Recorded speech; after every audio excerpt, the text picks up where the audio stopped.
এটাকে আমরা শাটডাউন দেওয়ার জন্য আমাদের এখানে ভিসিবি আছে অবশ্য। এই যে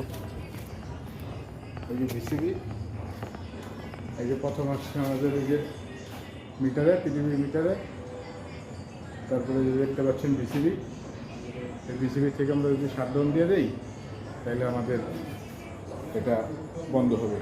বন্ধ করতে পারলে কাজটা করতে পারবো। এখন সুন্দর করে দেওয়া আছে, বোল্ট আছে,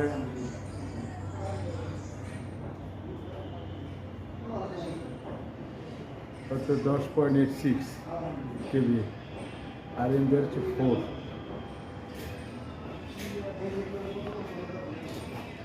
এই পুরাতন বোর্ড খুলে রাখা হয়েছে, একটা ট্রান্সফরমার। আমাদের চ্যানেলটা যারা সাবস্ক্রাইব এখনো করেন